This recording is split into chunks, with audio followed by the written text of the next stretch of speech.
tal? ¿Cómo estáis? Hoy hemos tirado la casa por la ventana, mesa de lujo. Ricard Fernández Deu, buenas tardes y bienvenido. Buenas tardes, don Carlos. Gracias por compartir este tiempo de televisión. ¿Todo bien? Bueno, tengo un ligero constipado, pero como la mayoría de gente. Bueno, pero eso se arregla fácilmente. Con un paracetamol y una leche calentita y un poco de miel. Sí, pero cuando ya haces todo eso y finalmente... Nada, cojo el antibiótico y se acabó.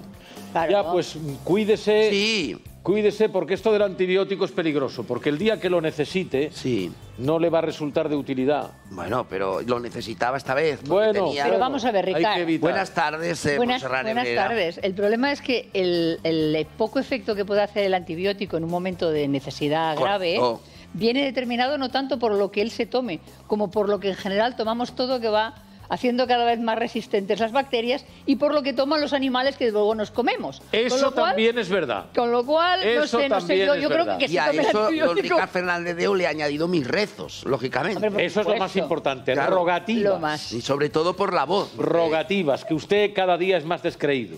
Ya estamos. Sí. Ya piensa igual que el hombre de las 5 carreras, el señor Villarroya. Señor Villarroya, me está contaminando el personal. El señor Villarroya está más en la teología que usted. Bueno, eso es lo que él dice. Si hiciera como yo y tuviera el vicio de la nicotina, tendría usted pensaba que era el vicio de leer el Evangelio. Tendría usted la voz bien, pero como usted quiere no ser fumo, sabe que no fumo. Pues por eso tiene la voz como la tiene. No precisamente. Aparte que no sé si usted habrá dormido ligero de equipaje, que a veces pasan cosas de estas. Cuando uno duerme ligero de equipaje, pues se resfría. Yo creo... Él duerme con el hábito. No, con el hábito no. Con el hábito no. Con un hábito. El hábito no hace al monje. No hace al monje. Pero el pijama sí. El pijama sí hace al monje. Sí, yo duermo solo, acompañado del perro que duerme en mi habitación. ¿En la habitación? Sí, duerme conmigo en la habitación, en el suelo, en su cama, vamos, pero no... Me siento como más seguro desde que está el perro allí. Sí. Es una gran compañía, sí, la verdad es que perro fiel. No duerme con Dios. Con Dios se acuesta y con Dios se levanta. Con la Virgen María y con el Espíritu Santo. Exacto. No sabemos cómo duerme Roger Montañola, pero duerme también. Buenas tardes, el pequeño de la casa. Buenas tardes. Vaya clase de biología y de teología a la vez, las dos a la vez. Sí. Bueno, dormir con perro da seguridad, es verdad. Sí, me da seguridad. Es verdad que si el perro pesa 5 kilos tampoco da mucha, pero puede dar algo. No. O sea, el perro duerme en su cama. Ya. Ni se mueve en toda la noche. Él sí. Pero es que lo tiene usted muy bien educado, así sí. Bueno, sí, desde luego. Vive en un convento. Bueno, porque Roger tenía un perro que se llamaba Federico, que ese dormía en la cama con él. Compartían almohada. Pero ¿cómo se le puede poner a un perro Federico? Por eso dormía en la Roger almohada. Montañola es capaz de cualquier cosa. ¿Cómo le pusisteis Federico al perro? Bueno, pues mira, se llamaba así. Y el otro se llamaba Filipo y la tercera Rafaela. O sea que fíjate tú qué nombres... Si querrá levantar a la cabeza. Filipo de Macedonia. Exacto. Usted no ha tenido nunca. Pero bueno, ya no hay perros, o sea, no ha tenido nunca perros. No he tenido. Ahora no tienes perro ya. No, yo ya no. ¿Ninguno? Ninguno. Ah, bueno. A ver qué dice Ramoncín. ¿Me ha escrito Ramoncín aquí ahora? Adiós. Uy, un mensaje de voz, no lo voy a poner. Actúa en Barcelona este sábado. Ah, iremos a verlo, ¿no? Sí, iremos a verlo. Ramoncín actúa este sábado en Barcelona, en Luz de Gas, y viene de Bilbao. Está haciendo una gira. Sí, está haciendo una gira. Ramón, te envío un saludo grande y adelante en esos conciertos que estás haciendo. Bueno, vamos a empezar, señor Villarroya. Bueno, como usted quiera. ¿Qué vamos a hacer primero? Los demás nos podemos ir, ¿no? No, le digo para que se prepare. No. Los demás no hace falta Pero es que nos si el señor Villarroya se pone a hablar, nosotros podemos ir a tomar un café. A ver, para ser justos con la audiencia, lo cierto es que la gente tiene una demanda de Villarroya todo el día en todas partes. A mí antes, cuando la gente me comentaba cosas del programa, ostras, ¿y qué tal? ¿Y cómo está Carlos? Qué bien, que el programa, qué chulo. Ahora solo me dicen, ¿y Villarroya qué días va? Oye, pues, el otro día voy a mi dermatólogo, que por cierto es una magnífica persona y fiel seguidor de este programa, el doctor Ramón Torné. Aprovecho la ocasión para mandarle un saludo. Y me dice, el señor Villarroya no necesita que lo visite de nada de la cosa dermatológica. Pues si quiere sí, porque llevo esperando al dermatólogo 2 años de la Seguridad Social. te voy a llevar. Ramón, te llevaré al señor Villarroya para que disfrutéis ambos. Sí, sí. Tú le quitas las verrugas y él te dará una charla apocalíptica. En exclusiva. En exclusiva, no, a mí en Mallorca también me piden que lleve al señor Villarroya. Tengo allí... Todo el mundo mucha quiere al gente, señor pero- Villarroya, hasta Putin. Sí, no, Putin no lo sé, pero Dani del Gallego, Dani, uno de los camareros, siempre me dice, ¿cuándo me vas a traer a Villarroya? ¿Cuándo me vas a traer a Villarroya? Tendrá que cruzar el charco, señor Villarroya. Usted no se marea ni nada, ¿no? Cerquito. No, yo he estado en Mallorca. Lo que pasa es que tiré la moneda en la... ¿Cómo se llama? La cartuja de Vallehermosa. Valdemosa. Valdemosa, y como no le di a la piedra, dicen que si no le da a la piedra no vuelve. Desde entonces no he vuelto.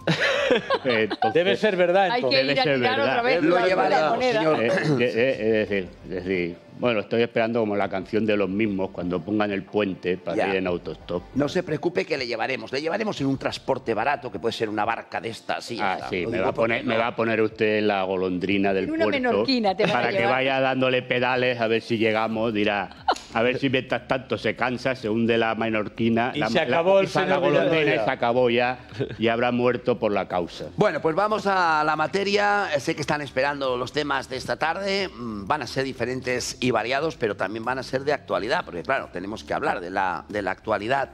Vamos a poner ya el teléfono para que nuestros amigos que siguen este programa a través de diferentes sistemas, aquí está el teléfono, 690-710274, a través de Canal 4 para las TDTs de Barcelona, Mallorca, Madrid y Murcia. También a través del group4.com, que pueden encontrarlo en sus plataformas. También por radio para Canal 4 Radio, Mallorca, Ibiza y Menorca. Y también por YouTube en directo y después evidentemente a la carta a través de 8TV. Todos esos lugares sabemos que tenemos diferentes perfiles y de diferentes edades, por tanto... Vamos, el que no nos ves porque no quiere. Exactamente. Claro, está clarísimo. Como dicen mis amigos de RACU, del Clapés en Roco, un programa para todo el mundo. Primer tema. Se está hablando mucho, vamos a analizarlo, y es tan sencillo como este interrogante. La corrupción dentro del Partido Socialista Obrero Español. Ahora, ya sabemos y damos por hecho que en la mayoría de partidos ha habido o puede haber corrupción. Pero bueno, como ahora nos centra el Partido Socialista, pues hablamos del Partido Socialista. Y sobre todo, cómo la va a gestionar el presidente Sánchez. Cómo puede gestionar esta corrupción cuando sabemos que la moción de censura que se hizo al señor Rajoy, por la que llegó Pedro Sánchez al gobierno, fue por la corrupción que manifestó en el Partido Popular entonces, en aquella época. Hoy nos preguntamos, la corrupción dentro del Partido Socialista, ¿y ahora qué, Sánchez? ¿Cómo la va a gestionar el presidente del gobierno? ¿Qué puede hacer ante una situación como esta? También la situación del señor Ábalos, que miren este vídeo, porque esta misma mañana el Partido Socialista ha pedido a Ábalos que deje su acta de diputado en un plazo máximo de 24 horas. La Comisión Ejecutiva Federal del Partido Socialista ha decidido, en su reunión de hoy, de esta mañana, por unanimidad, solicitar a José Luis Ábalos la entrega de su acta al Grupo Parlamentario Socialista. Sabemos que José Luis Ábalos no está investigado, ni señalado, ni imputado, ni su nombre figura en la investigación que todos ustedes conocen.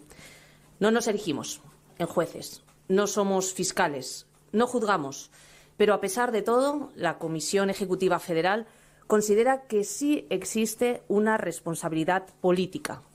Por ello, esperamos que la entrega del acta se produzca en las próximas 24 horas y así se lo hemos comunicado.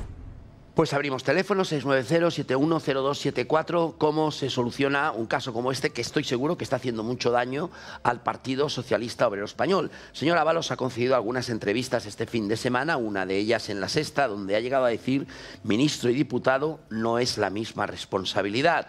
Ahora se me está planteando que me quede inhabilitado políticamente por confiar en personas que me decepcionaron y que incluso me inhabilitan de por vida porque quedo estigmatizado. Una bomba de relojería que le ha caído al Partido Socialista y en un momento muy delicado. Recuerdo que la semana pasada, lunes, estábamos hablando aquí del batacazo que se pegó en las elecciones gallegas. Por tanto, a veces no todo es como uno quisiera. Entramos en materia, cómo se gestiona una situación como esta. Don Ricardo. Bueno, la verdad es que el presidente del Gobierno tiene en estos momentos una piedra en el zapato, una piedra que le debe estar incomodando especialmente. La semana pasada, como usted recordaba, pues se produjo la debacle electoral en Galicia. Ese es un problema muy significativo, es un problema muy importante para el Partido Socialista y en primera persona para el señor Sánchez, que se había comprometido personalmente en la campaña. Tiene el problema de los agricultores y de los ganaderos, que han copado la ciudad de Madrid y otras muchas capitales españolas con los tractores y que están exigiendo, a mi modo de ver muy justamente, que se reconozcan sus derechos y que sobre todo se resuelvan sus problemas. Y ahora el tema de la corrupción, que es especialmente notable porque el señor Sánchez ha hecho de la limpieza, de la transparencia, de la diafanidad, pues su santo y seña, cuando en realidad, como se ha visto, en todas partes cuecen habas. El señor Ábalos era la persona de la máxima confianza del señor Sánchez. Fue el muñidor de su regreso a la primera magistratura del Partido Socialista y fue él, como usted bien recordaba, quien se ocupó de intervenir en nombre de su grupo parlamentario cuando se desalojó al presidente Rajoy de la presidencia del Gobierno. Y el argumento que se utilizó en aquel momento era precisamente el de la corrupción que había en las filas populares. Por lo tanto, esta es una situación especialmente grave y especialmente incómoda. El señor Ábalos no ha sido objeto de ningún tipo de requerimiento por parte de las instancias judiciales. No está procesado, no está imputado, ni siquiera ha sido llamado a declarar como testigo.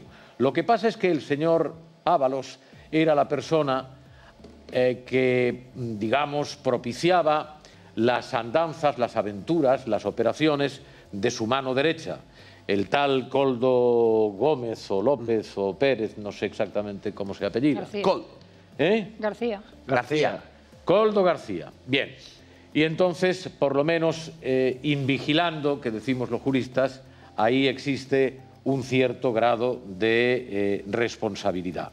Nadie le puede obligar a que entregue su acta. No puede, nadie le puede obligar. Nadie. El diputado no está sometido a mandato imperativo y el acta de diputado es ad personam. Pero entonces, ¿por qué le dan 24 horas? Bueno, pues porque le dan 24 horas, salvo que él no atienda ese requerimiento, momento a partir del cual probablemente el Partido Socialista procederá a su expulsión del partido. No les queda otra. Pero él se puede quedar de diputado. Naturalmente. El acta de diputado es personal.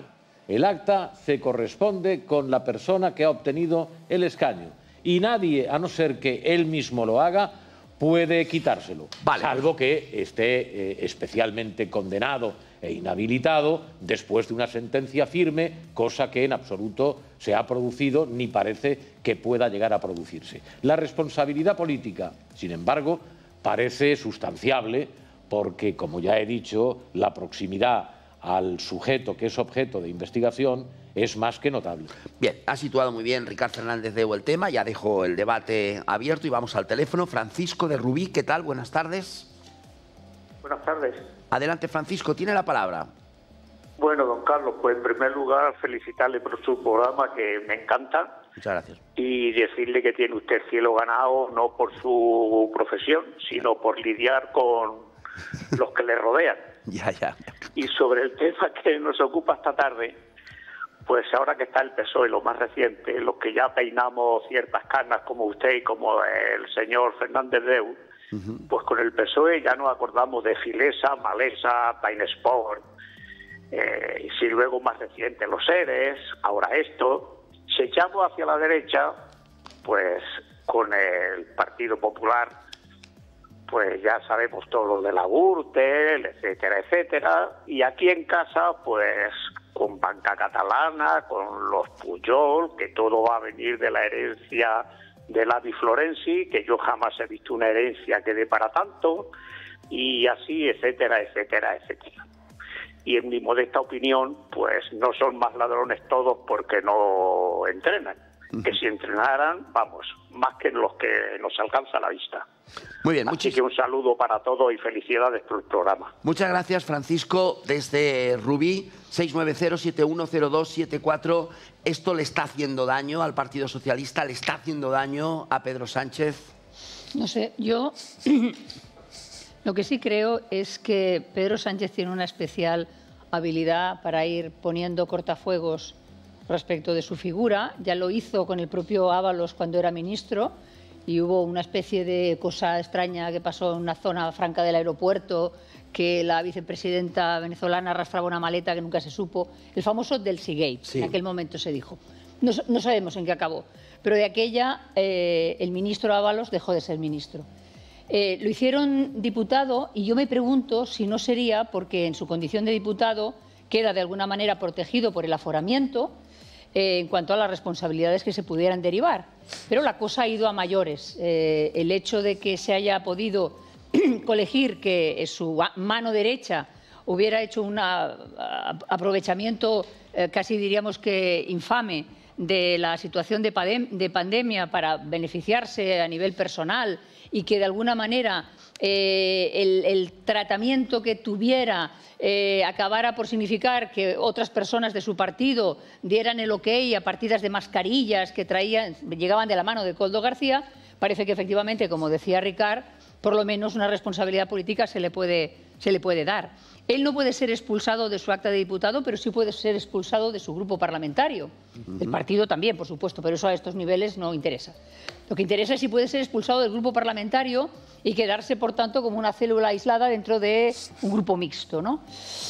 ¿Qué querría decir eso? Que él se resistiría a una operación de lavado de imagen de todo el PSOE y que, en consecuencia, ya es morir matando, porque quiere decir que no habría habido ningún pacto, que sí que podría intentar intuirse en el caso de que él aceptara dimitir y que le hubieran dicho no te preocupes, tú dimites ahora, ya veremos qué pasa y ya después sí. ya encontraremos otra salida para ti. Si se planta numantinamente en mantener su acta de diputado es que no ha llegado a ningún acuerdo con el Partido Socialista y que, por tanto, llegará un momento en que, como dice él, no sabemos en qué, pueda tirar de la manta, comillas, ¿no? Tirar de la manta no sabemos qué quiere decir. Pero bueno, ya ha amenazado en algún momento, en alguna declaración, con que puede decir cosas. ¿Qué cosas son esas? Pues a lo mejor que el conocimiento que se dice que ya tenía, porque algunos afirman que ya comentaron al presidente esta irregularidad, el conocimiento que tiene Pedro Sánchez de esta operación y del beneficio, digamos, que un cargo público pudiera sacar, pues ya lo tenía desde hace 3 años o 4. Entonces, la cosa apuntaría directamente al presidente.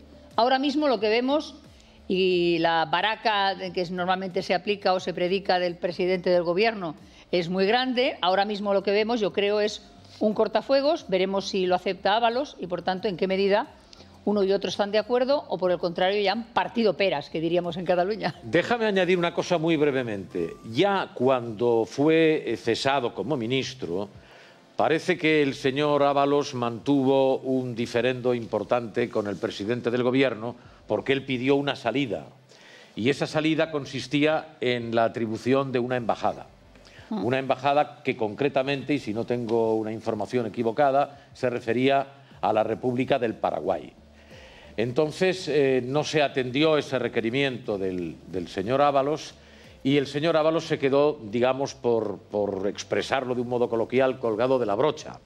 Por lo tanto, no creo que ahora esté en muy buena disposición para aceptar cualquier tipo de ofrecimiento. Lo iremos siguiendo a lo largo de la tarde, compañeros en realización. Ángel, si se produce alguna noticia, avisarme, por favor, porque le han dado 24 horas y no sabemos si, a lo mejor, dentro del horario de nuestro programa, presenta su dimisión o no. Bueno, él ha renunciado a la presidencia de la Comisión de Interior que tenía la sesión comprometida para este próximo miércoles. Pero una cosa es renunciar a la presidencia de la comisión y otra cosa entregar el acta de diputado. Claro, que es bien diferente. Vamos a Mallorca. Miguel, ¿qué tal? Buenas tardes desde Mallorca. Hola, buenas tardes. Tiene la palabra. A ver, un momento. Baje la televisión, por favor. Baje el volumen de la televisión.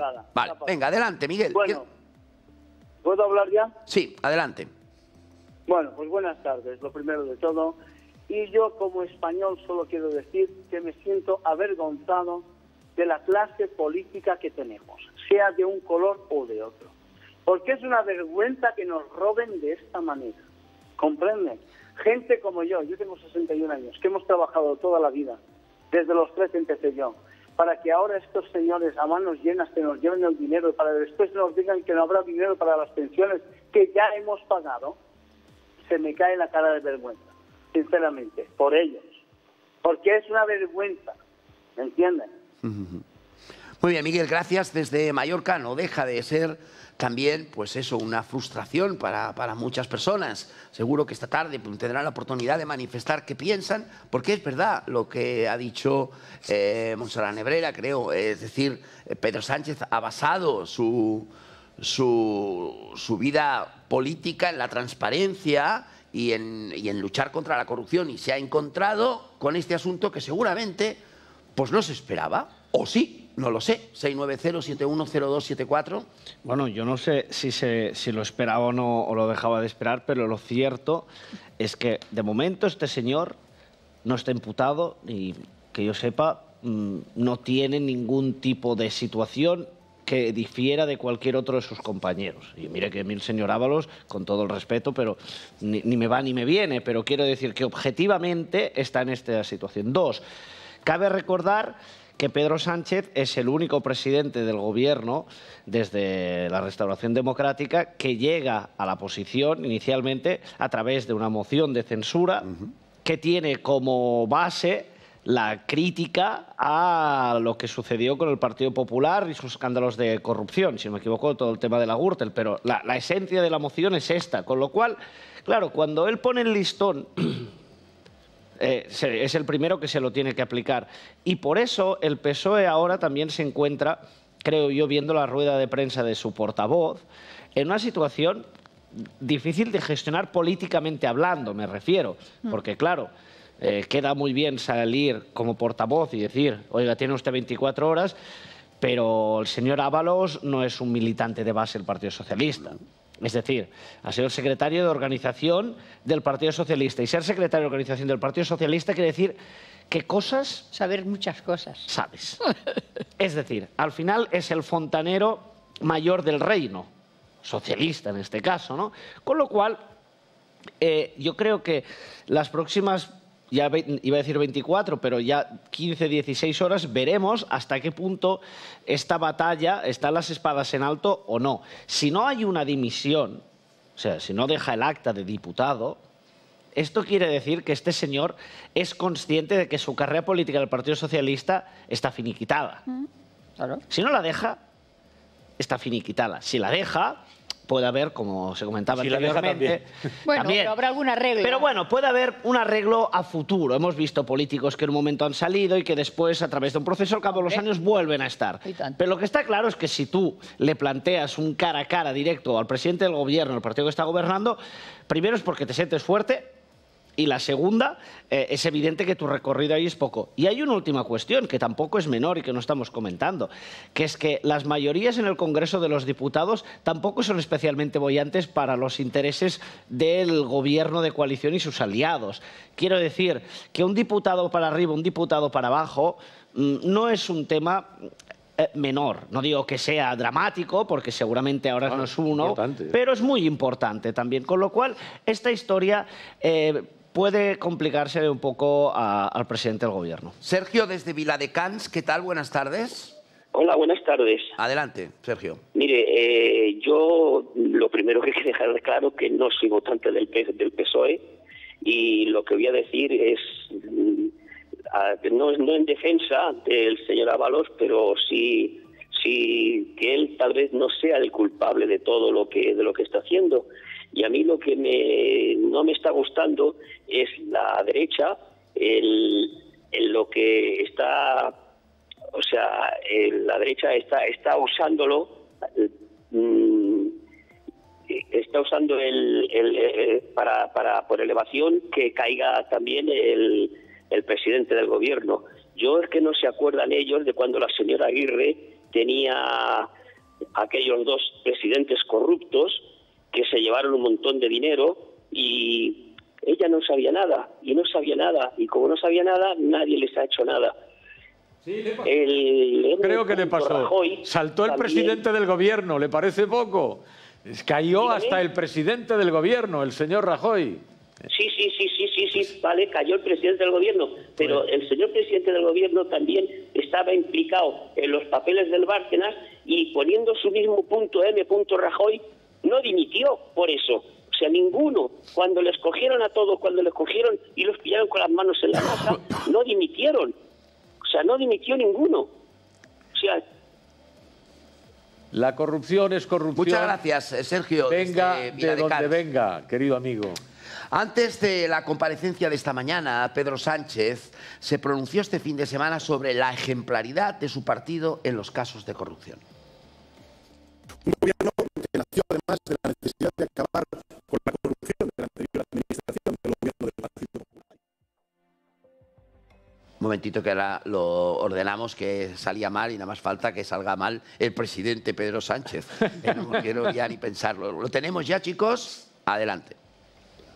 Ha renunciado como presidente de la Comisión de Interior de la corrupción de la anterior administración del gobierno del Partido Popular y que ha hecho además de su ejemplaridad y de la ejemplaridad su bandera. Una ejemplaridad absoluta, total, que no entiende de colores.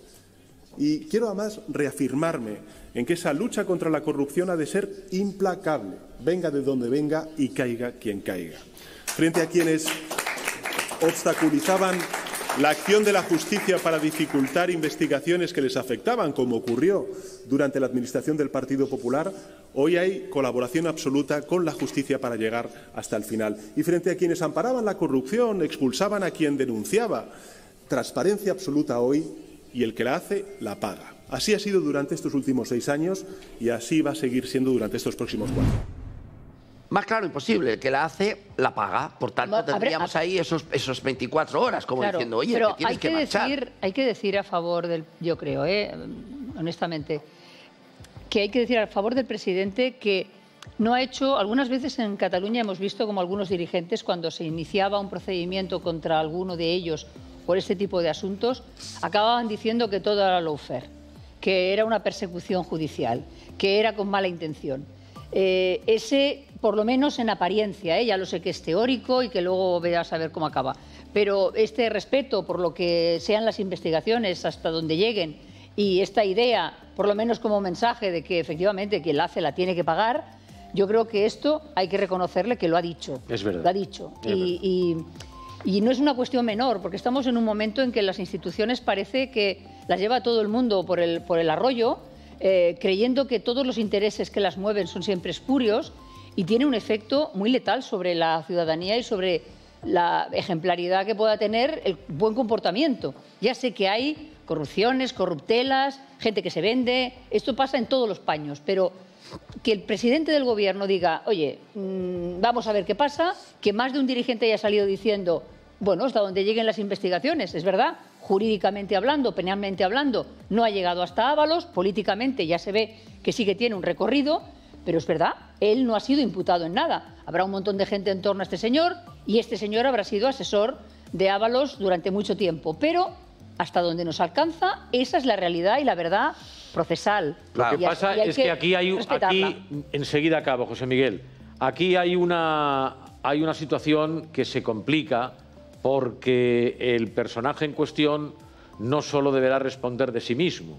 Hay unas ramificaciones porque aquí se ha contratado con el Ministerio de Transportes, las mascarillas me refiero, con el Ministerio de Transportes, con el Ministerio del Interior, con la presidencia de la Comunidad de Baleares, a cuyo frente estaba la hoy presidenta del Congreso de los Diputados, Francina Armengol, con el presidente de la Comunidad de Canarias, actualmente ministro de Administraciones Públicas. Es decir, todo esto puede extenderse como una mancha de aceite. Y el presidente del Gobierno Pues, a ver, yo no digo, y además, en fin, estaría en condiciones de suponer que no tiene por qué haber sabido nada, ¿no?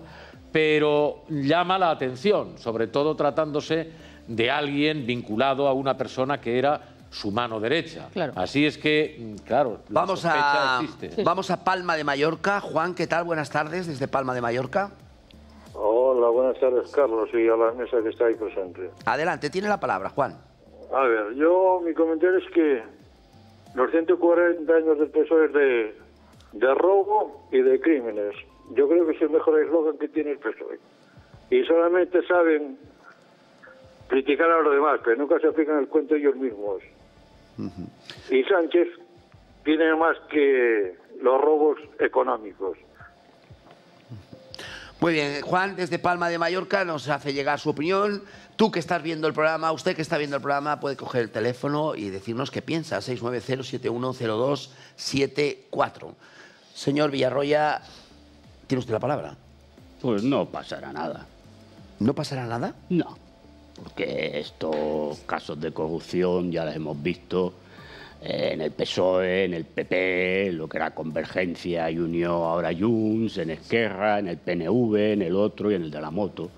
Y ahora, pues si hay mucha efervescencia, pues bueno, dentro de poco pues aparecerá otra noticia, se acabará la noticia, ya no aparecerán los medios de comunicación y como la justicia tarda 20 años en investigar y hacer juicio, pues cuando aparezca el juicio ya nadie se acuerda y a lo mejor hasta Pedro Sánchez ya ni es presidente del gobierno.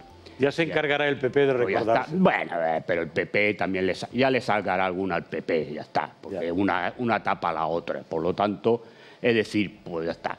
Hombre, este señor, bueno, era ministro en el momento en que pasó los hechos que se están sustanciando. Él era ministro y, por lo tanto, hay una responsabilidad de gobierno.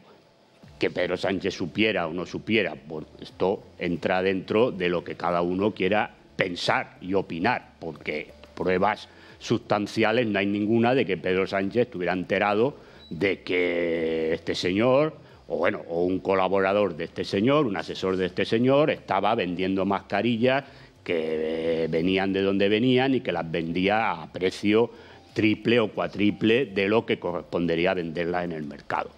Ahora, yo lo que digo es, primero, hombre, este señor, el señor Ábalos, a este señor Koldo, le pagaba el sueldo. Debería saber lo que este señor cobraba, porque si uno paga, sabe lo que cobra. Entonces, si este señor de golpe tiene una vida de lujo y de cháchara, hombre, tú tienes que pensar que del sueldo que le pagas es muy difícil que la vida la pueda llevar. Por lo tanto, aquí ya tienes una. Y dos, hombre, ahí habrá una responsabilidad, como ha dicho Ricard, estas mascarillas las compraba el ministerio de no sé qué, la presidencia no sé qué. Hombre, pero claro, esto también podemos ir a la del PP, que pasó lo mismo, ¿no? En comunidades del PP. Hombre, ¿cómo usted compra mascarillas al quintuple de precio que están en el mercado? Y entonces aquí sí que hay una responsabilidad política por parte de quien las compró.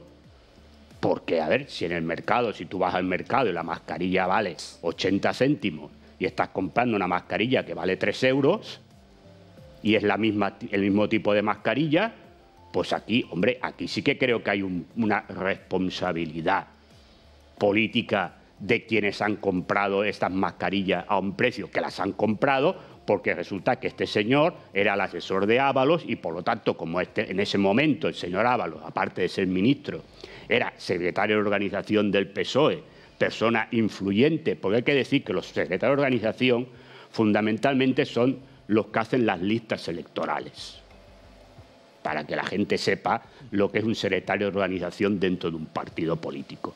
Es quien hace las listas electorales. Ahora, evidentemente el número 1, número 2 o número 3 pues va en función de el poder o no sé qué, pero a partir del número 4, número 5 de las listas, los secretarios de organización tienen mucho a decir y, por lo tanto, estará bien con el secretario de organización del partido, sea en este caso el PSOE, o fuera el PP o fuera otro partido, pues, hombre, queda muy bien. Entonces, claro, si el señor Ábalos llamaba y decía, hombre, mira, tengo aquí a este amiguete, este amigo que trabaja conmigo, que tiene unas mascarillas que las trae no sé de dónde y tal, valen un poco más, pero tal, Bueno, pues entonces se compraban las mascarillas porque, hombre, venía de... Claro, pero esto lo podemos mirar porque también se han sustanciado casos, o han salido casos de las comunidades donde estaba el PP, o aquí en Cataluña, que estaba Esquerra y Junts, o en el País Vasco, que estaba el PNV. Y el problema real, al final, ¿en qué queda esto? Queda esto que mientras estábamos los ciudadanos encerrados en casa, cuando las mascarillas costaban en la farmacia lo que costaban, y cuando había gente que lo estaba pasando muy mal con los ERTES, con no sé qué y con no sé cuánto, aquí una serie de gente se ha forrado. Se ha forrado. Y yo creo que lo peor de todo es esto.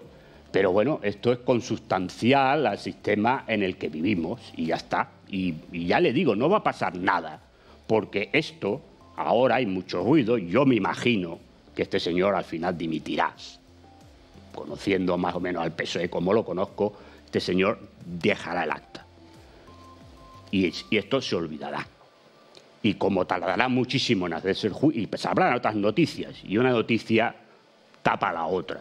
Y como esto tardará mucho tiempo en sustanciarse judicialmente, más allá que el PP lo saque, pero como posiblemente no tardaremos en ver alguna del PP, pues entonces ya se tapará. Y por lo tanto, al final, pues... Hay una cosa en la que hay que reparar también. Por ejemplo, cuando se dan cuenta en Baleares de que esas mascarillas no solo han costado, como tú muy bien decías, 4 o 5 veces su valor, sino que además no sirven para nada, claro, porque son unas mascarillas que no se corresponden con lo que habían dicho que iban a hacer, no devuelven el dinero los adjudicatarios. Bueno, es que aquí... Y el gobierno de Baleares no se lo pide. Y en el momento en el que se produce el cambio de gobierno en Baleares, la señora Armengol actúa en ese sentido. Es decir, es entonces cuando les pide que le devuelvan el dinero, cuando sabe que se marcha de la poltrona. Por lo tanto, como decía, aquí hay muchas ramificaciones y muchas aristas. Espera, que acá cojo una llamada. Nos vamos a Murcia. Carmen, ¿qué tal? Buenas tardes desde Murcia. Muy buenas tardes, señor Carlos. Buenas tardes a todos. Pues buenas mire, tardes. Ya sabe que como yo estoy esperando todas las tardes el programa, pues la verdad pues que me gusta colaborar. Entonces, por lo que ha dicho el señor anterior que llamó del PP, el señor presidente, entonces que alguien me explique lo del Tito Berni lo de Andalucía, de ellos.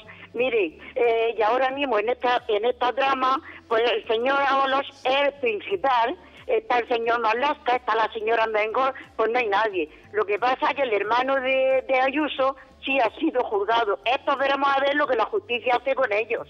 Muy bien, Carmen, gracias desde Murcia. El pasado viernes, el líder del Partido Popular, Alberto Núñez Feijóo, pidió explicaciones a Pedro Sánchez sobre el caso Koldo. Demuestra que le queda demasiado grande cuando hace 24 horas que conocemos que han detenido a un asesor para todo de los hombres claves del partido y de los hombres claves del gobierno en una trama de mordidas. Y el presidente del gobierno guardó y de los hombres claves del gobierno en una trama de mordidas. Y el presidente del gobierno guarda silencio sobre los hechos e insulta a quienes le pedimos explicaciones. El presidente del gobierno, que señaló a todo el mundo por casos archivados en repetidas ocasiones y que quedaron en nada, ahora se esconde y embarra ante una investigación abierta y gravísima. Claro, aquí cuando uno se fija y tiene una fijación mucho contra la corrupción y después te cae una presuntamente... Pero el señor Feijóo, ¿qué quiere que haga el presidente del gobierno? Claro, yo entiendo, el señor Feijóo hace política, porque claro, él quiere ser presidente del gobierno. Pero a ver, sale hoy el caso, ¿qué quiere que haga el presidente del gobierno? Claro. Ya está, pues ya ha dicho lo que tenía que decir. No voy a venir yo a defender al señor Pedro Sánchez, pero ha dicho lo que tenía que hacer. Es decir, oiga, este señor, primero, no está imputado, pero le pedimos una responsabilidad política. Y vamos a abrir que se investigue todo. ¿Qué quiere que haga? Hombre, es que este señor era ministro no sé qué. Hombre, bueno, sí. el tema está aquí. Señor Pedro Sánchez, ¿sabía algo? ¿Se quitó Ábalos porque sabía algo? Claro. Esto es lo que hay que sustanciar. Ahí está la clave. Vale, pero hasta ahora no lo sabemos. No, claro. Por lo tanto, si no lo sabemos, el presidente del gobierno ha hecho lo que tenía que hacer. Entonces dice, no, es que tenía que hacer, ¿qué quiere que haga? Porque lo que lo podía haber hecho era, si este señor hubiera continuado siendo ministro, que lo hubiera cesado. Pero este señor es diputado. Como bien ha dicho Ricard, el acta de diputados es personal.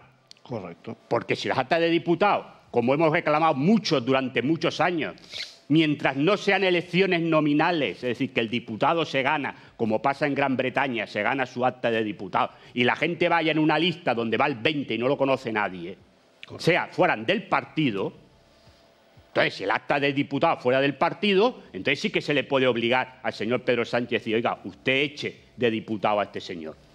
Pero este señor, si no se quiere ir, el presidente del gobierno no puede hacer nada. Eso es verdad. Lo puede echar del partido. Pero si este señor no quiere dimitir, no quiere renunciar a su acta de diputado, el presidente del gobierno, sea Pedro Sánchez o sea Feijóo, no pueden hacer nada.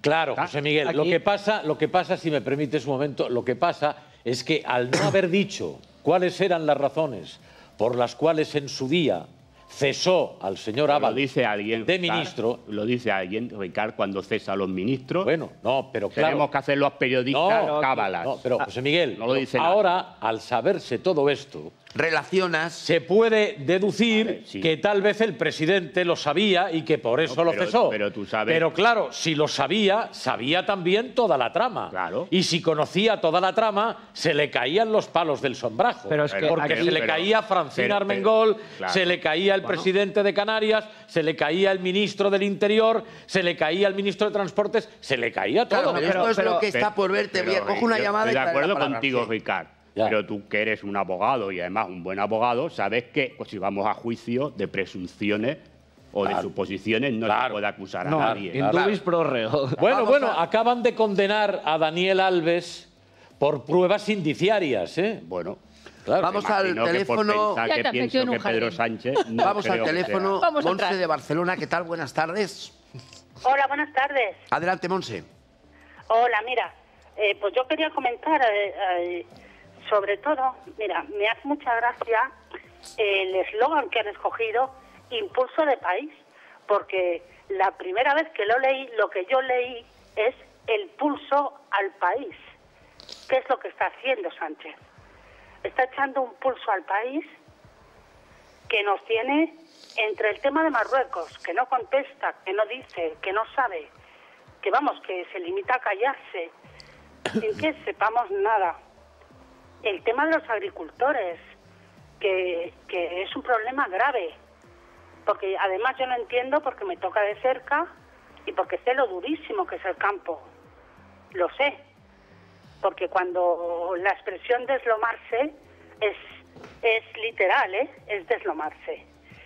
Y luego ya nos faltaba este tema de corrupción, que es evidente. Si, vamos a ver, el presidente tenía que saber obligatoriamente, porque uno en su casa sabe lo que pasa, y cuando tienes a uno a la derecha, a otro a la izquierda, y son los que te rodean, tienes que saber lo que está pasando. Es tu obligación, además. Entonces, yo creo que, y luego dice con toda la cara, el que la hace la paga. Pues creo que se lo tendría que empezar a aplicar a él, porque vamos a ver, si no recuerdo históricamente mal, el motín de Esquilache, ¿no?, fue precisamente por la subida del pan. Algo va a ocurrir. Bueno, no fue así. Porque se están juntando ya una serie de cosas y cosas y cosas, que algo va a hacer que esto estalle. Creo que, y bueno, y que y el tema, y ya no quiero tocar el tema del independentismo, y que diga que todo lo que está haciendo es por la convivencia en Cataluña, porque yo no lo creo. Vivimos aquí unos años muy convulsos, habíamos vuelto a la calma y otra vez empiezan pues las convulsiones. Sí, señora. Muy bien, Maite, gracias, muchas gracias. Desde Barcelona, 690-710274. No, yo quería simplemente apuntar que el caso que nos ocupa ahora tiene una singularidad y que creo que antes, no sé si la Villarroya lo comentaba, ¿no?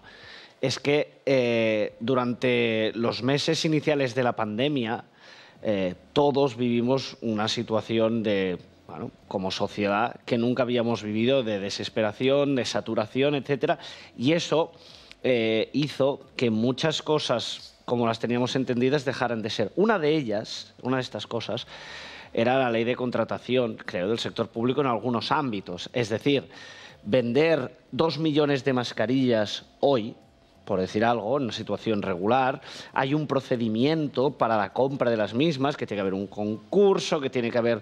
Es decir, hay una serie de controles que sirven para que todo aquello que es dinero que contrata, aquello que contrata la administración pública, pues siga unos protocolos para ser contratado, ¿no? Durante este tiempo, y debido a la excepcionalidad del momento, se abrió la veda con la idea de facilitar y acceder más fácilmente a este tipo de productos, y hubo gente... Por eso te digo que, más allá de lo que es y de lo que no es, hay una cuestión moral al respecto, que es, oiga, yo estoy en el año 2020, hay una pandemia que no habíamos vivido nadie, nosotros en todo el mundo, pero también en España, apretando fuerte. Resulta que yo soy asesor de un ministro del Gobierno de España, con lo cual digamos que tengo cierta facilidad en moverme, porque tengo este cargo. Y me meto en un negocio, una triquiñuela, presuntamente, de venta de unas mascarillas, porque evidentemente si cualquiera de los de aquí quería llamar a Francina Armengol o quien sea, pues no sé si teníamos el teléfono o lo podíamos hacer, pero evidentemente la posición que tenía o que ocupaba esta persona, no hablo del señor Ábalos, en este caso hablo de su asesor, de Koldo, pues era, digamos, más cómoda, ¿no? Es decir, que más allá de lo que se pueda decidir y judicialmente se resuelva al respecto, hay una cuestión que es más preocupante, que es la moral.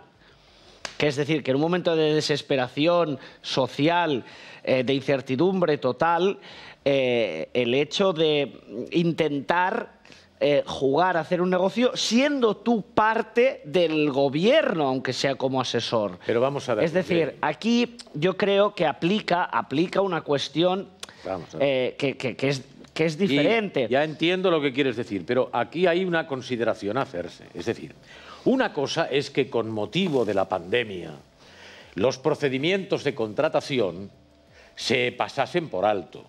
Había urgencia en conseguir mascarillas y, por lo tanto, como los trámites que hay que seguir desde la Administración para comprar cualquier cosa son muy complicados, en esa circunstancia se dijo: esos trámites no hace falta seguirlos. Pero aquí implica una parte moral. Pero comprar mascarillas en condiciones. Es decir, a nadie se le ocurre ir a comprar un automóvil a una tienda de ultramarinos. Correcto. Que eso es lo que se hizo. Que eso es lo que pasó. Eso es lo que pasó. Fueron a comprar gente con empresas fantasma en Hong Kong que se embolsaron millones de euros y que nunca trajeron ninguna mascarilla. Fueron a comprar mascarillas. Un juego despabilado. Sí, el lazarillo de Tormes en su máximo. Sobre todo a partir del momento en el que el ministro de Sanidad, a la sazón entonces el señor Salvador Illa, primer secretario del Partido de los Socialistas de Cataluña, decidió unificar la adquisición de mascarillas desde el Ministerio, porque hasta un determinado momento cada una de las administraciones intentaba ver por todas partes cómo podía conseguir... Se quitaban partidas unos a otros. Claro. Y entonces dijo, vamos a centralizarlo. Me parece bien la medida, me parece muy bien, vamos a centralizarlo. Lo que pasa es que el señor Illa también contrató con la misma compañía del señor Koldo García. Y aquí algunas personas llegan incluso a pensar que pudo hacerlo para favorecer a esta compra. Claro, porque es de los nuestros, porque es amigo. A ver, si yo lo entiendo, vamos a ver, si yo lo entiendo. Si yo he de comprar mascarillas mañana y viene mi amigo José Miguel Villarroya y me dice, oye, yo estoy en condiciones de conseguírtelas, pues oye, como tampoco me veo obligado a comprárselas a un tercero, le digo, ¿tú me las puedes conseguir, José Miguel? Sí, pues se las compro a él. que me merece confianza. Pero si te trae una cosa que no son mascarillas, de los míos. te vas a cabrear. Déjame acabar. Pero claro, si el señor Villarroya, en vez de traerme mascarillas, me trae unos papelicos con unas gomas que no sirven para nada, entonces le digo yo al señor Villarroya, a José Miguel, que me has levantado la camisa. Claro. Bueno, y si además es tu asesor en el gobierno pagado con dinero público y se enriquece con ello, la cosa ha cambiado de color. Claro, porque una cosa es que un tercero. Pues que aquí está la cuestión. Por eso cuando el tema del hermano de Ayuso, que desconozco cómo acabó, este señor, el hermano de Ayuso, tiene el derecho a hacer... No voy a defender yo a Ayuso, me da igual, ¿eh? Simplemente estoy haciendo un análisis de cómo entiendo que ética y moralmente el proceder en una cuestión de este tipo. Este señor tiene derecho, dices... a trabajar de lo que quiera, porque no tiene un cargo público. Sí, lo tenía, estaba contratado en el ministerio. Entonces me callo y no tengo razón. Él se refiere al hermano de Ayuso. No. Estuvo investigado y fue absuelto. Eso es diferente. Correcto, por eso diferencio, pero da igual, oiga, si a alguien no le gusta el PP o el PSOE, que cambie los colores. Por lo que se ve, las mascarillas que compró el PP de Madrid también eran defectuosas. Y tendrá la fotografía, pero lo que quiero decir es que durante este tiempo convulso que vivimos, hubo una cierta idea, se está viendo cuando se ve la foto un poco ya con perspectiva histórica, hombre, una idea de picaresca y de pillaje, si me permitís la expresión, que preocupa bastante. Y a mí, sobre todo, lo que me resulta más singular de todo esto, y a ver, por eso este caso, que es el caso Coldo, después caso Ábalos, no sea el caso PSOE, hay una cuestión que es más relevante, que es que cabe recordar que el Partido Socialista accedió de nuevo al poder en el año 2018 a través de una moción de censura que tenía como fundamento eso. Evitar esto. Con lo cual, hombre, es lógico que eso sea un momento, si yo fuera un estratega del Partido Popular, que intentara rascar. Claro. Esta señora que llamaba decía, señor Sánchez lo tiene que saber. Oiga, señor Sánchez, yo tampoco lo voy a defender o dejar de defender, pero el presidente del gobierno me parece que tiene muchísimas preocupaciones, ocupaciones, como para controlar exactamente lo que hacen los 20.000 ministerios, que por cierto ha decidido que tenga el gobierno, y los miles de empleados. ¿Qué pasa por tener tantos ministerios? Eso también. Vamos al teléfono y vamos a cambiar ya el tema. Manuel de Barcelona, ¿qué tal? Buenas tardes. Hola, buenas tardes. Adelante, tiene la palabra. Mira, yo quisiera que me comentaran aquí en la mesa, porque tenemos un presidente así un poquito, con la cara un poquito dura, que me parece que ha ido a Marruecos a darle 45.000 millones de euros, dando los problemas que tenemos aquí de agricultura, etcétera, etcétera, etcétera. A ver si me lo pueden contar en la mesa, si eso es verdad o no es verdad. Gracias por su llamada. Va una última llamada y cambio el tema. Claro, aquí es que se está jugando... El problema, mire, más que el tema el problema que puede tener Pedro Sánchez es Marruecos, más que este tema. Eso le puede estallar. El teléfono. Y hasta aquí puedo leer, porque aquí nos metemos en líos. No me vaya a meter en un lío, señor Villarroya. Nos metemos en líos. Es decir, aquí el problema que hay es por qué España, el gobierno de Pedro Sánchez ha roto una política tradicional española, que es verdad que también se miraba para otro lado, tampoco vamos a decir que éramos muy combativos en el tema, pero una política tradicional que era no reconocer que el Sáhara era parte de Marruecos. De golpe el señor Sánchez, sin decir nada a nadie, sin hacer una comparecencia en el Congreso de los Diputados, sin explicar absolutamente nada a nadie, ni a su gobierno, manda a su casa a la ministra de Exteriores, González Laya. Era una persona comprometida con la causa saharaui y reconoce que el Sáhara es una provincia autónoma de Marruecos, cosa que solo ha hecho Estados Unidos e Israel. ¿No? Entonces, con la problemática que hemos tenido con Argelia, que era nuestro proveedor fundamental de gas, que además había acuerdos por el cual el gas nos lo vendían más barato, ahora Argelia rompió esos acuerdos y por lo tanto ahora, aunque se nos sigue vendiendo, nos los venden mucho más caro, a precio de mercado normal. Y entonces aquí el tema está, se dice que es porque Marruecos tiene cosas del teléfono privado, del teléfono móvil privado de Pedro Sánchez. Esto digo que se dice, yo no afirmo porque no lo sé, pero sí que es verdad que el tema marroquí, y sí que es cierto que ha ido España y vamos a invertir 45.000 millones en mejorar las infraestructuras marroquíes, esto de verdad ha ido. Pero bueno, esto es aparte, porque también va Macron y va el otro y va el de la moto. Es decir, pero el tema es eso es otra cosa.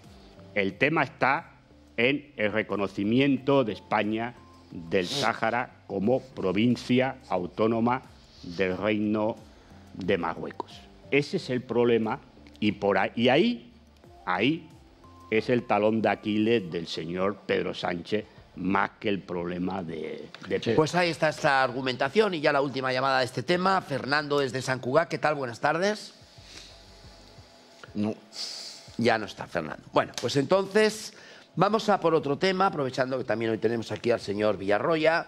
Mucho hemos hablado a lo largo de nuestros programas, el curso pasado y el otro, sobre la guerra de Ucrania. Bueno, lamentablemente hemos tenido que decir que llevamos 2 años de esta guerra.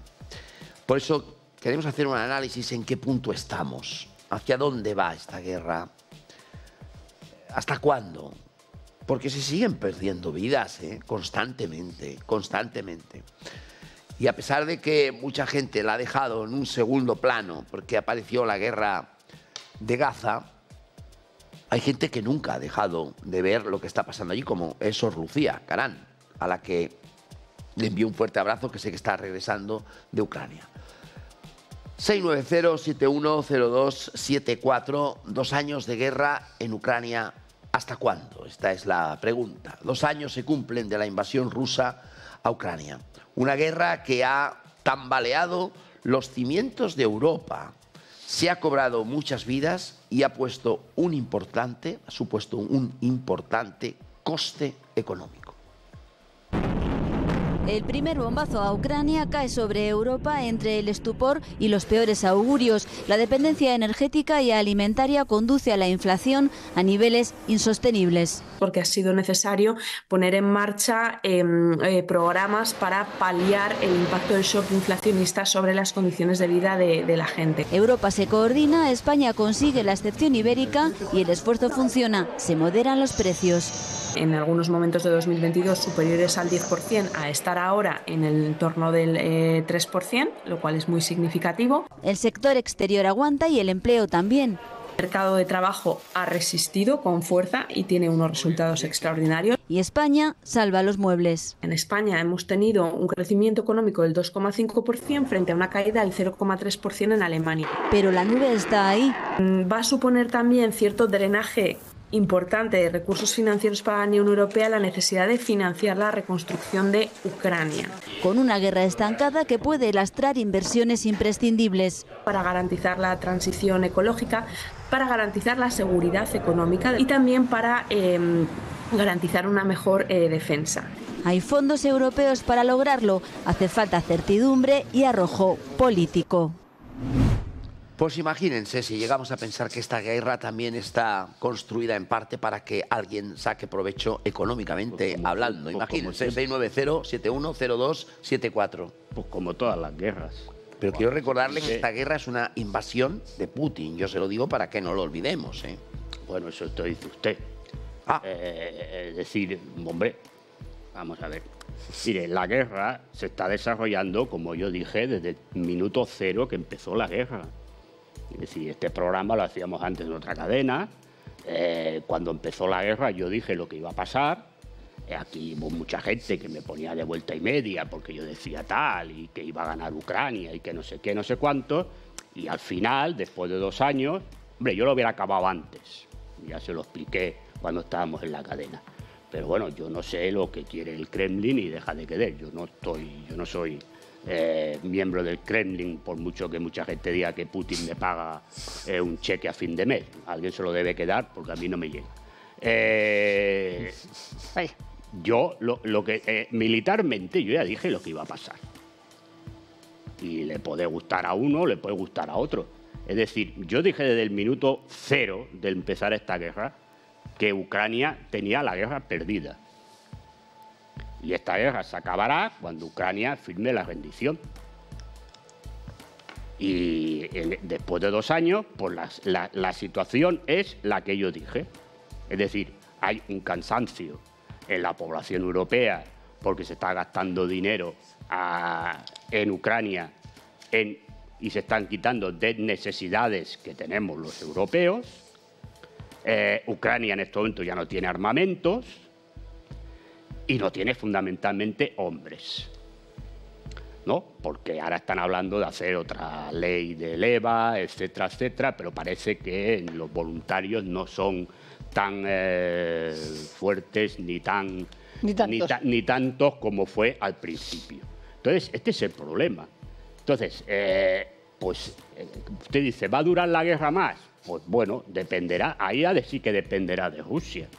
Si Rusia quiere seguir manteniendo esta guerra de desgaste, pues durará pues hasta donde diga Rusia que quiere llegar, o Ucrania se rinda antes, o bien Rusia mete, como he dicho, no ha puesto toda la carne en el asador en esta guerra, porque no está actuando ni siquiera el 25% del ejército ruso en Ucrania. Pues si pone más tropas y lanza unas ofensivas con más cara y ojos, pues la guerra durará menos tiempo. Pero estamos donde yo dije, y ya está. Es decir, y no hay más. Y vuelvo a repetir, es decir, lo del otro día, el señor Navalny, que por cierto los propios ucranianos están diciendo que ha muerto de muerte natural, por lo tanto ya se ha caído la película de que lo habían matado, bueno, pues se utiliza pues para un poco revivir el tema de Ucrania, que ya no aparecía ni en los informativos, ni en ningún periódico, ni aparecía en ningún sitio. Ya incluso antes del genocidio de Gaza. No le llame guerra a Gaza porque es un genocidio, ¿no? Antes del genocidio de Gaza, ya Ucrania ya no aparecía en ningún sitio, ¿no? Entonces, bueno, este es el tema. Y ahora, pues bueno, pues tenemos hay elecciones europeas y ya sale la señora von der Leyen diciendo que hay que hacer la política de defensa europea, hay que gastar no sé cuántos millones en compras de armas, supongo que a la empresa del hijo. Porque hay que decir que esta señora, su hijo es CEO de una de las más importantes empresas de armamento de Europa, con sede en Alemania. Que, por cierto, hay que recordarle a la gente que esta señora fue ministra de Defensa con Angela Merkel. Y esta señora la echaron porque la mandaron a Europa, porque estaban investigando compras irregulares del Ministerio de Defensa cuando ella era ministra de Defensa a la empresa del hijo, con tanques que, por cierto, no funcionaban, con lo cual es ya bastante triste en Alemania. Pero va a ayudar Europa, va a continuar. Pero no me interrumpa, hombre, que parece que le moleste cuando yo hablo de la derecha y de los que chorizan de la derecha. Es decir, esta señora compraba tanques que no funcionaban a la empresa de su hijo. Digo que ya es bastante triste que Alemania, que es la creadora del arma Panzer, tenga tanques que no funcionan. Bueno, pues ahora nos quiere comprar. La señora que ha llamado, que ha hablado de los agricultores, mire, Pedro Sánchez sí es culpable, pero la principal es esta señora. La principal de los agricultores es esta señora. Pues no le van a dar a usted nada, a los agricultores nada, pero vamos a comprar tanques no sé para qué. Según ella dice que Rusia nos va a atacar. Hombre, claro que van a seguir ayudando a Ucrania. Porque el negocio, porque esto es un negocio, la ayuda a Ucrania. La ayuda a Ucrania es un negocio. Punto. Porque aquí lo que se están discutiendo es quién va a reconstruir Ucrania. Hombre, igual se quedan todos con la brocha, porque si Rusia se queda con toda Ucrania, difícilmente van a reconstruir nada ellos. Claro. Pero aquí ya está vendido. Aquí ya está vendido. Los amigos de toda la vida, los amigos que nos tienen comprados, ya hablando de España, tienen comprada media España, o toda ya, los fondos estos de inversión americanos que aparecen en todos los sitios, estos ya están metidos en la reconstrucción de Ucrania. Y ya tienen comprado las tierras agrícolas donde se hace el cereal. ya tienen comprado la reconstrucción de Kiev, que por cierto no está destruido. Supongo que deben pensar que lo van a destruir alguien, a lo mejor lo destruyen ellos para reconstruirlo otra vez. Pero ya está comprado la reconstrucción de Kiev. Es decir, que por lo tanto, todo esto ya está montado y van a ganar dinero. El otro día, hace poco, salía la subsecretaria de Defensa, la señora Nuland, en una entrevista en una cadena americana, y cuando el presentador le preguntaba, oiga, es que estamos dando mucho dinero a Ucrania. ¿Sabe lo que contestó esa señora? Dijo, no, si el dinero no es nada, si vamos a ganar el triple con la reconstrucción de Ucrania.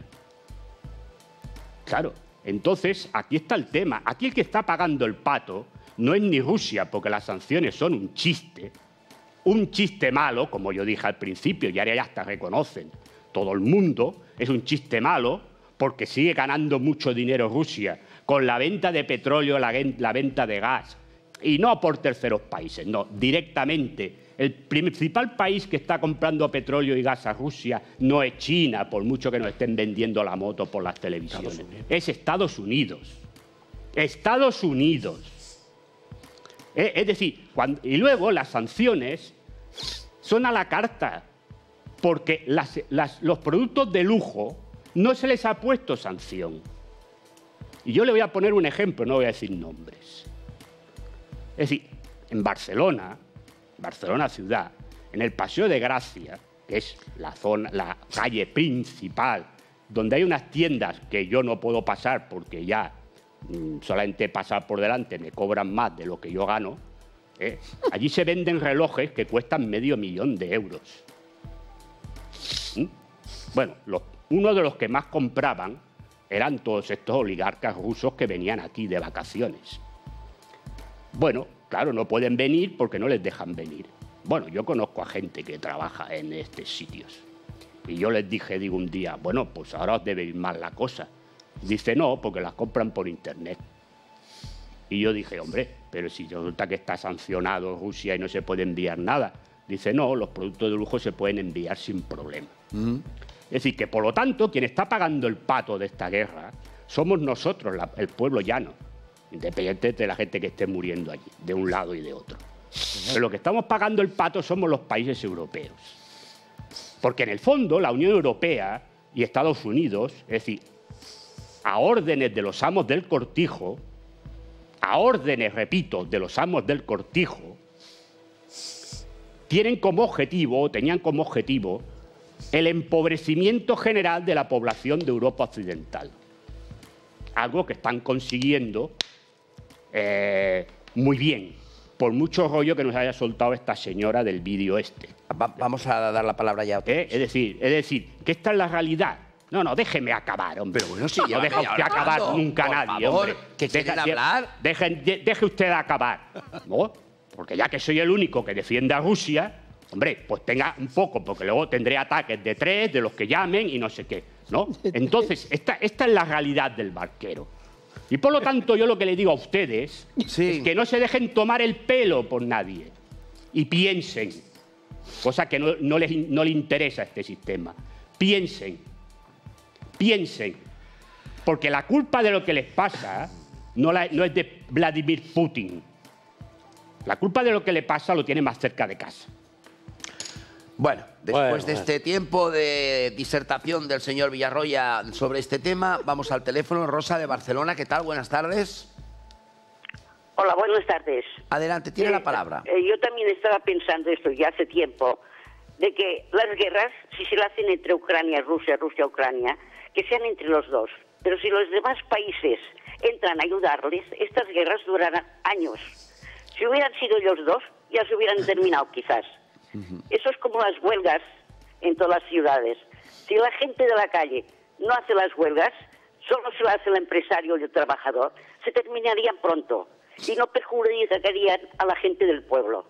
Gracias. Muchas gracias. El líder ucranio ha admitido por primera vez que los muertos en su bando ascienden a 31.000, sin querer aportar la cifra de heridos para no dar pistas a Moscú sobre las tropas que mantienen en el frente. 1000 українців загинуло, військових загинуло в цій війні. Українців 31 000.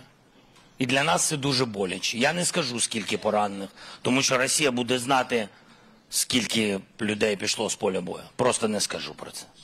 І десятки тисяч на тимчасово окупованих територіях загиблих цивільних. Ми знаємо про десятки тисяч, я не знаю, скільки з них загинуло, вбито, замордовано, катовано, скільки депортовано. Є, ви знаєте, є деякі списки, але вони всі... Ми не знаємо, скільки вони вбили наших цивільних. Не знаю. Juan desde Sabadell, ¿qué tal? Buenas tardes. Hola, buenas tardes, Carlos. Mira, yo quería comentar lo que dice el señor Villarroya, que estoy completamente de acuerdo con lo que se dice. Un apoyo total a Rusia porque se le tiene que parar los pies a la OTAN ya, porque nos van a meter en la Tercera Guerra Mundial, que es lo que quieren. El control del Mar Negro y el control de Ucrania por Estados Unidos y la OTAN. Y Rusia eso no lo va a permitir. Y entonces que despierten los europeos en estas elecciones que nos vienen y no votar a estos partidos que apoyan a esta guerra. A ver si es verdad y despertamos de una vez por todas. Porque nos jugamos mucho, porque una guerra directa con Rusia no beneficia a nadie. Y como dice el señor Villarroya, son los amos del cortijo que han montado esta guerra, con el apoyo de los neonazis ucranianos y de los partidos políticos ucranianos, con el apoyo de los Estados Unidos, de la CIA, etcétera, etcétera. Y nos jugamos mucho aquí. O sea, a ver si despertamos de una vez y no apoyamos a Ucrania en nada, ni en dinero ni en armas. Que vengan refugiados, bueno. Pero, bueno, pues Juan, ha quedado claro que este sí que es un programa totalmente libre. Yo creo que pocas televisiones pueden hacer un programa así, en que en la mesa hay una persona que defienda a Putin y también que entren llamadas de teléfono defendiendo a los rusos. O sea, para que vean la grandeza de este programa. 690-710-274. En Monse, por favor, tu opinión. Bueno, a ver, la versión oficial de todo esto ha sido siempre que Rusia, del que evidentemente Occidente ha tenido siempre una prevención, antes de ser solo Rusia, antes como Unión Soviética, era obvia porque eran modelos políticos radicalmente distintos, el comunista y el capitalista.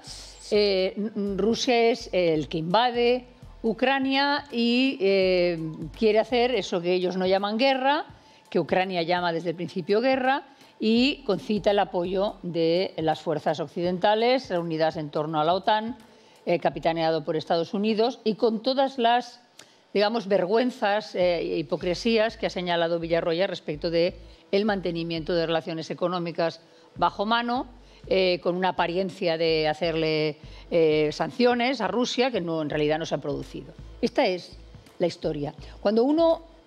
Esta es la historia, digamos, que venden oficialmente. Cuando uno observa un poquito más en profundidad cómo ha vivido Ucrania y, sobre todo, qué tipo de régimen político había antes de que todo esto se pusiera en marcha, uno descubre, primero, que efectivamente Ucrania era un país tremendamente corrupto, que es, como es muy sabido, la incubadora mundial de niños para ser vendidos a parejas que los quieran, a través de la maternidad subrogada, poniendo en condiciones absolutamente precarias a las mujeres que quedan embarazadas a este efecto, y que hasta la llegada de Zelensky, por lo menos, se conocían casos de corrupción grave a nivel gubernamental. Digo, de Zelensky ya no sé. Que Zelensky es además una persona que venía del mundo del espectáculo y que curiosamente hacía el papel que luego resulta que tiene que representar como presidente de Ucrania. En Ucrania había y hay comunidades lingüísticas distintas, francófonos y ucranianos, que hablan dos idiomas, unos territorios que habían sido originariamente de la Unión Soviética. Francófonos no hay mucho. Perdón, rusófonos, he dicho francófonos. Bueno, tal vez quizá. Y unos territorios que habían sido originariamente ucranianos, después fueron soviéticos, que eran soviéticos, luego eran de Ucrania, que se cedieron otra vez a la República de Crimea. Ahí detrás hay un conflicto histórico, social, personal, intereses cruzados de tantos países que los que no sabemos del tema solo vemos con estupefacción lo que se ha producido. ¿Qué es? Un conflicto bélico clarísimo, con muertos en los dos lados, con intervenciones de países terceros, unos porque callan como China y otros porque ayudan como Occidente, que está alargando una guerra que yo estoy de acuerdo con Villarroya, pierde Ucrania. Pierde Ucrania. Porque tal y como están las circunstancias, Rusia, que pone pocos efectivos sobre la mesa, va a producir una guerra de desgaste que además durante todo el tiempo del conflicto de Gaza nos hemos olvidado. Ya antes nos habíamos olvidado, pero con lo de Gaza ya ha sido estratosférico. Ahora de pronto lo volvemos a recordar, un rato, porque probablemente tienen que arreglar alguna cosa allí entre israelíes y porque es el segundo aniversario. Porque es el segundo aniversario y otra vez nos volveremos a olvidar. Y el olvido es el desgaste. Y en el desgaste claramente pierde ese, como ha perdido en general todo el que se ha enfrentado al ejército ruso, que es morir. Morir por el frío, morir por la falta de resistencia, morir porque es una sociedad, no lo sé por qué, acostumbrada al sufrimiento como no lo tiene nadie, salvo ese despertar de un cierto sentimiento nacional que se produjo y que simboliza a Zelensky en torno a esa invasión.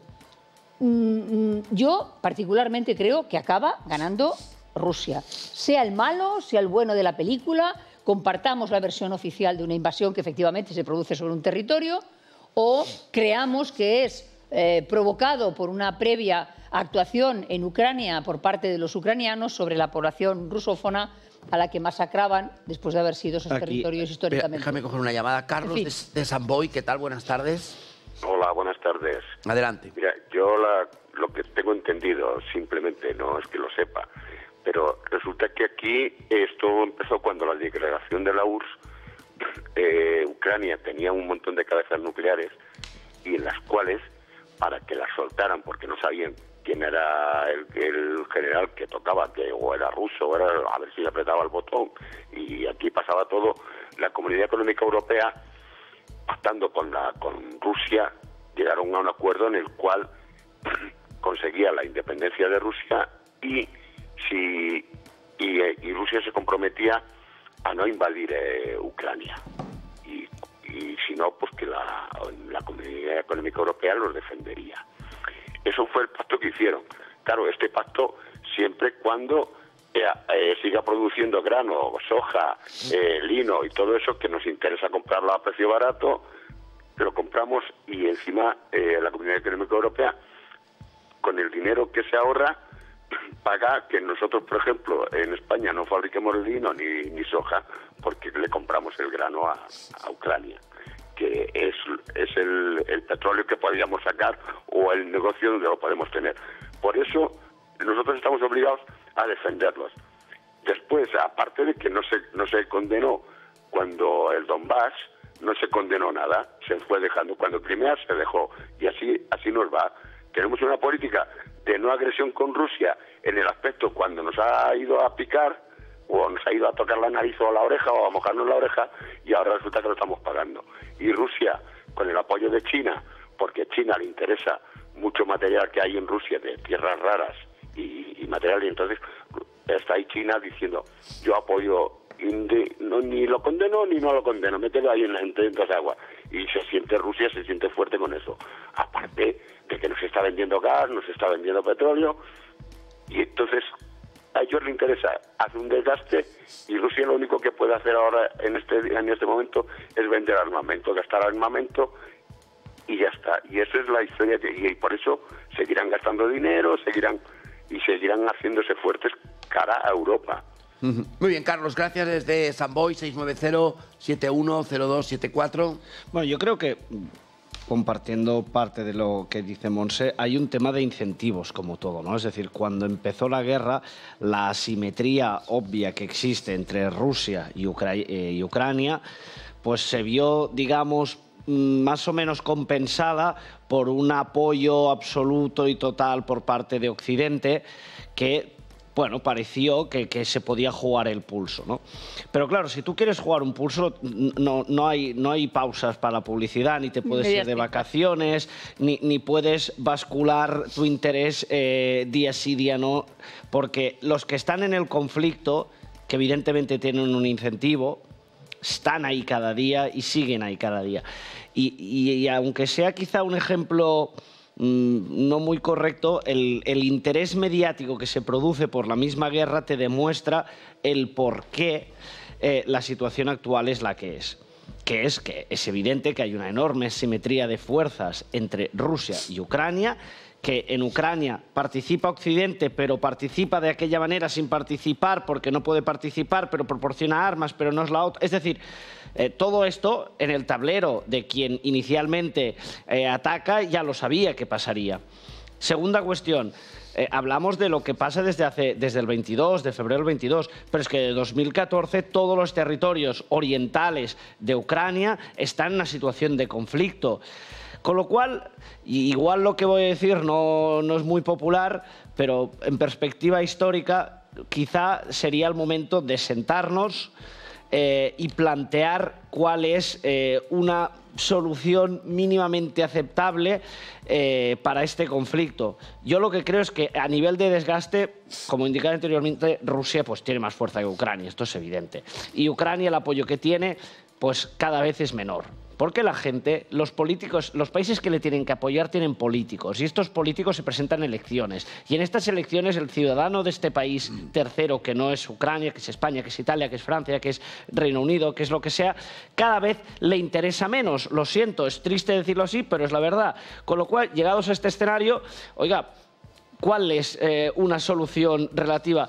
Pues si estos territorios orientales de Ucrania, pues la gente mayoritariamente se siente rusa o que hagan, pero bien hecho, no de chichinabo, que busquen una solución para el conflicto, porque las escaladas del conflicto quedan muy bien para las agallas y los debates de televisión, pero sus consecuencias y las irresponsabilidades nos afectan durante décadas. Vamos al teléfono. Jeremy desde Madrid. ¿Qué tal? Buenas tardes desde Madrid. Buenas tardes, Carlos, ¿cómo estás? Muy bien, adelante, tienes la palabra. Solamente una noticia. En la BBC hoy, o BBC, British Broadcasting Corporation, como saben, es una emisora que emite a nivel mundial, no hay ni una sola noticia sobre la guerra de Ucrania. Si leen ustedes, entran en la página web del New York Times o Los Angeles Times, no hay ninguna noticia sobre la guerra de Ucrania. Lo siento, pero este es un problema que, por supuesto, la guerra que ha habido en Palestina, pero la historia se repite. Volveremos de nuevo y China, que está detrás de Rusia, entrará en Taiwán. Lo siento mucho. Estados Unidos ya no va a poder hacer nada.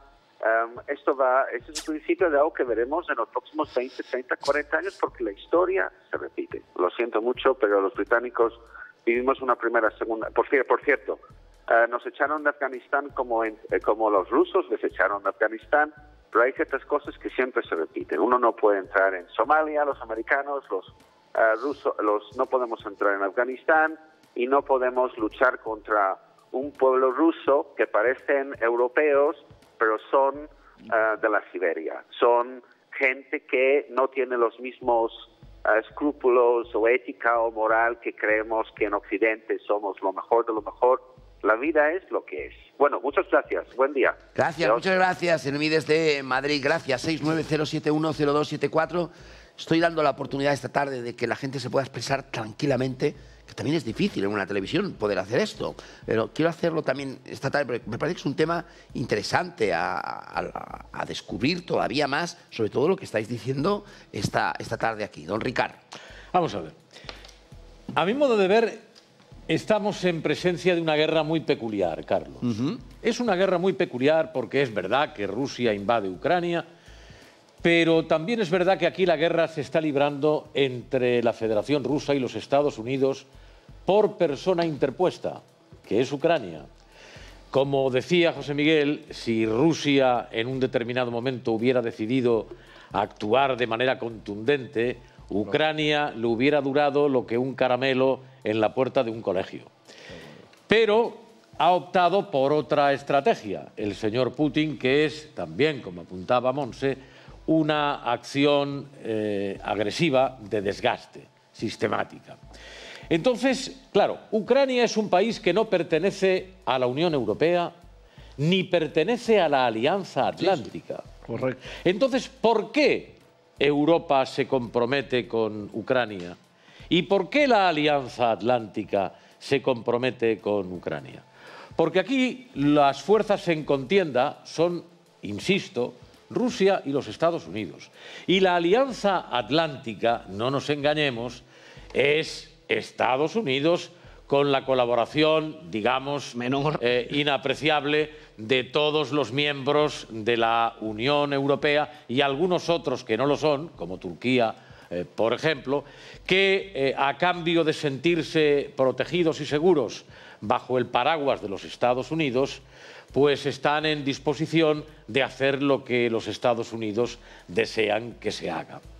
Entonces, claro, en medio de todo esto, ¿quiénes estamos? Los europeos, que somos los que hemos venido pagando las consecuencias de esa guerra, por los cortes de suministro en el gas, por la carencia de los suministros suficientes en materia de crudos, por tantas y tantas cosas. El grano ya ni hablemos.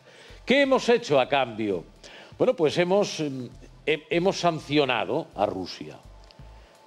Hemos practicado unas sanciones muy contundentes que no han servido absolutamente para nada. Porque si uno tiene la curiosidad de mirar los indicadores de la Federación Rusa, no parece que haya experimentado un desgaste significativo. Entre otras razones, porque como muy bien apuntaba Villarroya, Rusia sigue exportando su materia primera fundamentalmente a los Estados Unidos. Es decir, ¿qué quiere Putin? ¿Debilitar Europa? Claro que quiere debilitar Europa. Y los Estados Unidos también quieren debilitar Europa. Porque Europa en sí misma puede ser, no lo es, pero puede ser una potencia. A todo esto añádale usted una circunstancia suplementaria, que es el cambio en la presidencia de los Estados Unidos, que ya se da prácticamente por descontado.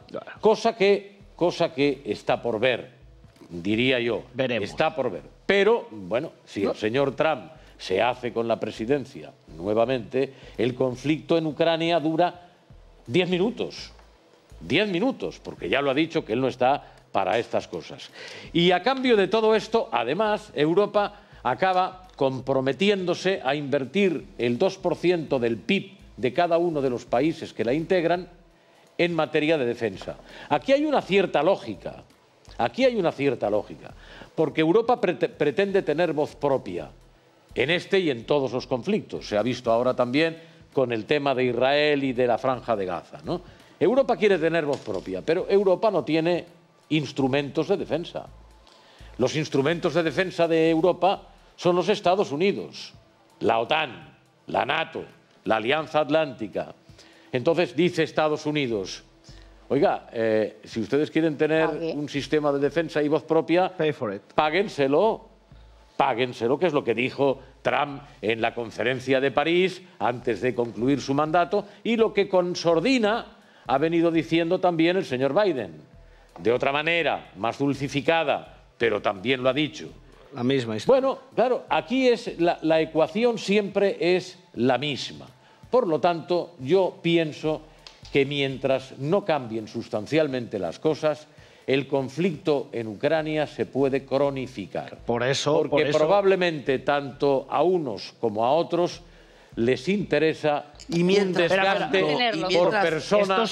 Estos otros que tú dices que es posible, siempre y cuando los otros no sean Ucrania, es decir, sí para Rusia, sí para otros actores internacionales, como tú ya lo he dicho, nombrabas. Ucrania es quien paga las consecuencias. La gran desgracia es el que es ucraniano. No, claro. Porque en un país que está en medio de... Mientras tanto, en esta situación que habéis explicado, también explicada, la gente pierde la vida. Claro. Las familias son... Esos son los... Hay más destrucción. A ver, vamos a ver. Cuando a Napoleón le vinieron a increpar, diciéndole que sus campañas habían costado 1 millón de muertos, 1 millón de vidas franceses, le dijeron, Sire, 1 millón de vidas de Francia. Napoleón respondió, ¿y qué es eso comparado con la grandeza de Francia? No, ahí tiene usted la respuesta. Patricio, desde Barcelona, ¿qué tal? Buenas tardes. Hola, buenas tardes. Adelante, Patricio. Les felicito por el programa que hacéis. Mire, quería dar mi pequeña opinión sobre la guerra, porque estoy sorprendido de que algo tan fácil que tiene su solución no se solucione, que es precisamente a los gobiernos que son los responsables de la guerra, no la pongan en la primera línea de la guerra, y vería usted cómo se terminaba pronto toda la guerra del mundo, porque ellos tendrían que estar en la primera línea, pero como eso no es así, quien pone en la primera línea son precisamente a los desgraciados que estamos a servicio de ellos. Gracias, Patricio, desde Barcelona, 690-710274, desde donde estén siguiendo este programa, desde donde estéis siguiendo este programa, pues podéis llamar y participar. Es un tema que, como decía Monse, fue olvidado, el tema de la guerra de Ucrania. Ha sido recuperado por los 2 años, como dice Roger Montañola, pero esto sigue, la gente sigue perdiendo la vida. Y aquí, señor Villarroya, alguien tendría que poner punto y final. Usted dice que es Putin, ¿y por qué no lo hace? No, yo he dicho que Putin puede acabar la guerra si decide hacer una ofensiva general y generosa, es decir, con muchas más tropas de las que tiene, pues acabará la guerra. Es decir, pero quien puede acabar la guerra es el señor Zelensky. Se sienta a negociar, negocie, y si se llega a un acuerdo, pues se ha acabado la guerra. A ver, aquí hay que decir que la guerra, cuando usted dice, no, que Rusia ha invadido Ucrania, y esto es lo que ha provocado la guerra. No, la guerra viene de muy lejos. La guerra viene de muy lejos. Parte del 2014, que hubo el golpe de Estado del Maidán, porque hay que decir que eso no fue una revolución del pueblo, fue un golpe de Estado, porque la propia CIA ha reconocido que montó la revolución de terciopelo del Maidán para echar a Víctor Yanukovych, que era el presidente electo en unas elecciones que la propia OCDE reconocía que habían sido totalmente correctas, que no había habido pucherazo ni ningún tipo, pero claro, era un presidente que era prorruso y que no iba a poner a Ucrania ni iba a solicitar la entrada de Ucrania en la Unión Europea ni la entrada de Ucrania en la OTAN. Y entonces se monta el Maidán, que por cierto de pacífico no tuvo nada, porque hay que recordar la casa de Odessa, de los trabajadores en Odessa, donde se quemó a 1000 y pico personas vivas, gente porque eran prorrusas, es decir, que esta es la revolución del Maidán.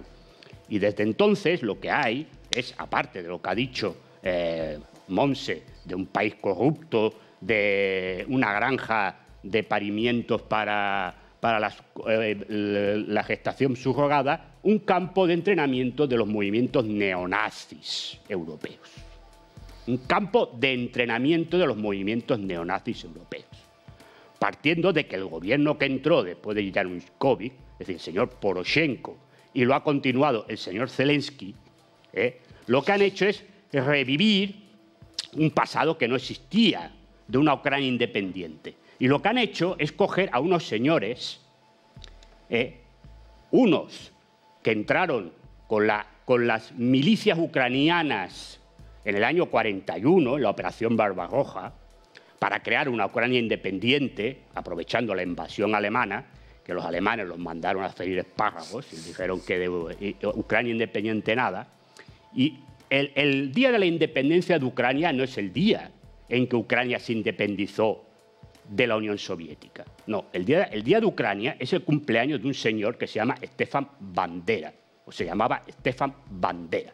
Bueno, este señor, que entró con las tropas alemanas, entre el año 41 y el año 44, que fue liberada totalmente Ucrania por parte de las tropas soviéticas, mató más de 100.000 personas.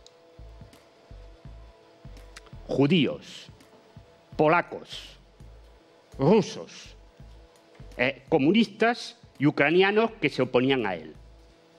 Era este señor. Este señor era tan sanguinario que las propias SS, las SS, no el ejército alemán, no, las SS enviaron un informe a Heinrich Himmler, el líder de las SS, diciendo que le sacaran de encima a este señor porque era un sanguinario. Bueno, pues el cumpleaños de este señor es el Día de Ucrania. Los gobiernos de Poroshenko hasta ahora lo que han hecho es derribar todos los monumentos que glorificaban al Ejército Rojo, donde, por cierto, lucharon muchísimos ucranianos. Lucharon muchísimos ucranianos, entre ellos el abuelo del señor Zelensky, que fue capitán del Ejército Rojo y tenía la estrella roja. Los han tirado para poner monumentos a este señor Stefan Bandera y a la división SS Galicia, que era una división de las SS formada con ucranianos nazis, que se dedicaron también a perseguir a judíos, a perseguir a ucranianos que estaban en su contra, a perseguir a polacos y a perseguir a rusos. Pues estar lleno ahora de monumentos. Por cierto, también 3 países que estos sí que forman parte de la Unión Europea y de la OTAN, como son las repúblicas bálticas, también desmontando los monumentos del Ejército Rojo, donde también participaron letones, lituanos y estonios, para poner monumentos a las divisiones de las SS Letonia, Lituania y Estonia. Y voy a decir una cosa. ¿Saben ustedes quién vigilaba los campos de concentración? Auschwitz, por ejemplo, no eran alemanes. Los guardianes eran ucranianos, letonios, estonios y lituanos.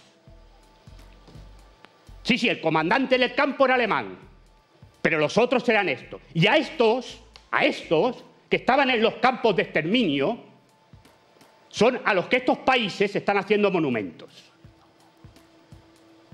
Por lo tanto, cuando Vladimir Putin habla de desnazificación, tiene toda la razón, porque lo que hay aquí son una caterva de nazis y de gente que apoya el nazismo. Y por cierto, el señor Zelensky, que dice que no lo es, se fue a ver al Papa, él decía que era la insignia de Ucrania. Mentira. Se fue con la insignia de la Liga, de la milicia y del ejército ucraniano de Stefan Bandera.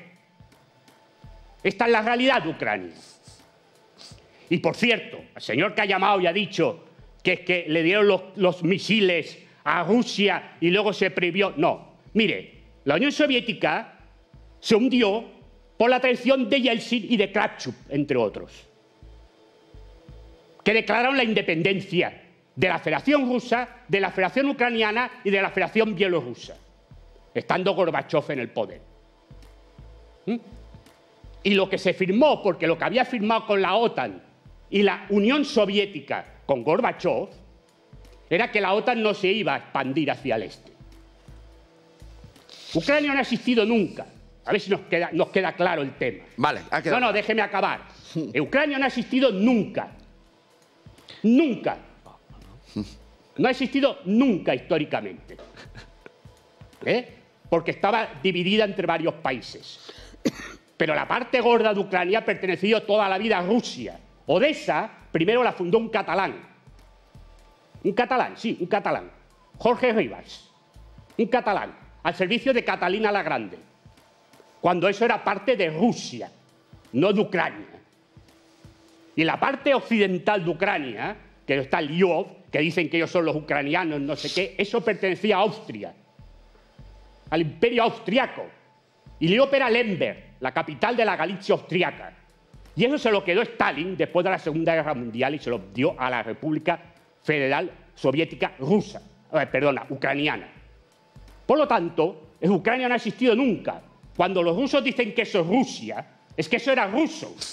A ver si nos queda claro. A ver si nos queda claro. Kiev es la capital histórica de Rusia. De Rusia. A ver si nos queda claro. Si Ucrania no ha existido nunca. Otra cosa es que tenga un idioma. A ver, vamos a ver. el que habla ruso habla ucraniano y el que habla ucraniano habla ruso. Se entienden perfectamente. Es decir, que por lo tanto eso no ha existido nunca. Y lo que hay aquí es una traición de Estados Unidos y la OTAN. Porque mientras estaba Yeltsin, que era lo que era, hicieron lo que les dio la gana. Y ahora, como está el señor Putin, que es otra cosa, entonces aquí sí. Porque aquí el objetivo es la destrucción de la Federación Rusa en pequeños estaditos pequeños. Esta es la idea. Porque la guerra no va a que China va a ocupar Taiwán. No, no. La historia es que Estados Unidos lo que quiere es que caiga China. Porque también tiene el problema del futuro de las tecnológicas. A ver si nos vamos enterando de por dónde va la geopolítica. La verdad es Esta que... es la historia. La verdad es que os debéis explicar muy bien y ser muy interesantes esta tarde, porque en este tiempecito que estamos hablando de Putin, ha aumentado las reproducciones en nuestro YouTube de 700 personas que se han incorporado al programa. Sí, es una cosa y no se va nadie. Nadie del YouTube. Bueno, el mérito en todo caso será de este señor, porque los demás llevamos 15 minutos de espectadores. Creo que es como muy interesante. Y el teléfono, todo lo que dicen ustedes. Juan de Barcelona, ¿qué tal? Buenas tardes. Hola, buenas tardes. Mire, la pregunta que cuando se terminará cuando se quede sin combustible Ucrania. Y con que lo que ocurre es de que el señor ese que para mí es un chulo, que no para de pedir dinero, enviarme munición, enviarme lo que sea, que yo ya pongo los muertos, las viudas, los huérfanos y lo que sea. O sea, a mí me es igual si mato a media población como si lo mato a todo.